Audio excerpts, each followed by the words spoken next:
As the name indicates, after-school learning programs is needed because the system of education we have in Ghana do not occupy children throughout the day.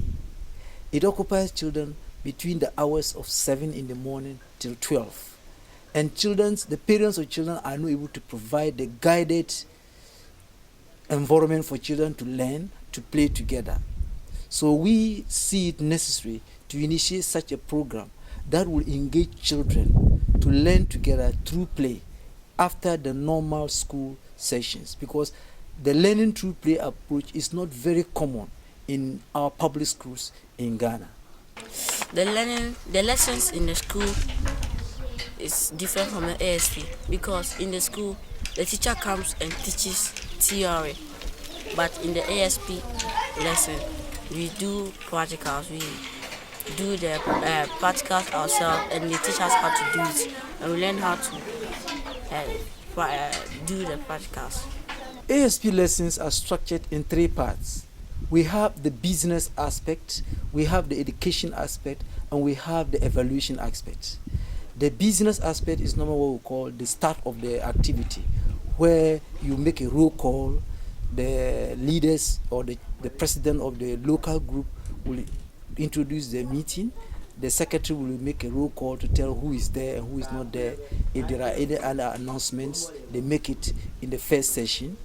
Then the activity part the education part is the activity time, when a facilitator who is trained by CPYWD introduce an activity and guide the children to actually realize the activity.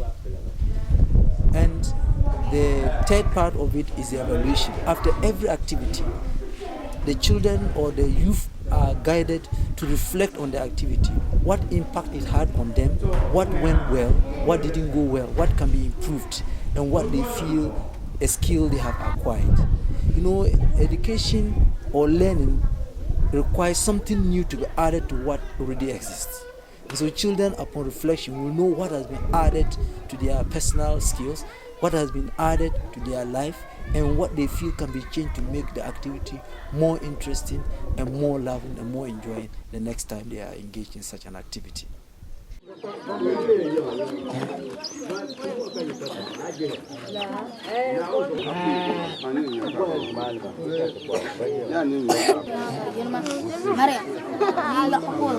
Dere kan di shawatan da mi di shawatan chumba katablan bang don ne kana ni nyam da she ka ayo ka shukuru nuel de pembi yo shukuru liawum sum akabi yo langwa agba ni inda duwa bien nere yaga pa linya gurpi no wakan to no dbai Vijana nero zela na to bar shati cha shokono tene bar pa bukata nyame te chama ka bihma yilanya men yin kana ka sa sore yana sheka kana biya ne ka chama shukuru ni nyame na on cheka la ngol inde yibu donc non ka tlana jin cha to go ka tlana bar ban shanga mana tang bana niere ba na on cheka la ngore yi songsim nan te bihban la ngo pula ka songsim ne yan tba ba baran ka zanjam bihban ba ka bu ni ne tarshe nya kama bi honne bu hanne shamu na on che ko o zang sina ku bi shukru bi na hayne bu ko ni tian den song bi mi. Most of the children come from illiterate parents. They do not understand so many things about education, and are not able to give the children the needed support and also the motivation in order to facilitate teaching and learning process. With their help, some volunteers were sent to the school. They were able to give some of us, the teachers, a workshop to assist us as to how to teach these creative arts. They are very intelligent children, they are very talented children, but like I mentioned earlier on, the problem is the medium of communication. That is the language barrier, the English. If you give them the chance to do it in their own dialect, they express themselves very well. They give very good views or opinions on issues. They say things you can't even imagine at this level. They'll be able to say it. But like I said, if it is English, that's where the problem comes. Their parents didn't send them to school. They are farmers, and so they would like their children to be farming. After all, the land is there. But with the help of CPYWD, they come to take over from theirs, and they provide them with these games, and then they play. And that once it broadens their mind. It broadens their mind. Sometimes they will dismantle some items, and they will be asked to refix again or rearrange them again. And this helps to broaden the children's mind.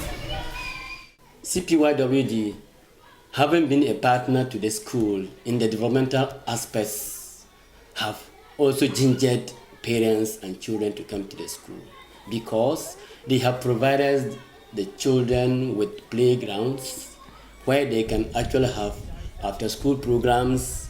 They also have, when it is break time, they go out to enjoy the facilities CPYWD has provided. Whereas that when they are in and they are teaching, they have their volunteers who come every year to help in the developmental aspect and even in the educational aspect. You know, the children enjoy play during their education. So when they come in, the children are attracted to them because they have some different types of plays with the children there. They go about giving them some kind of education and how to liaise and then play with learning materials and how to learn with the materials. So the children enjoy their presence when they actually come in as volunteers to be with the Katarga MA Primary. In 10 years, I see CPYWD to be a model for Ghana education. A model for Ghana education in the sense that when we are able to improve upon the learn through a play approach, the government through the Ghana Education Service could adapt it for schools because we are introducing so many learning approaches. For instance, the Pacman approach. Pacman means PAC, positivism, activity, and creativity.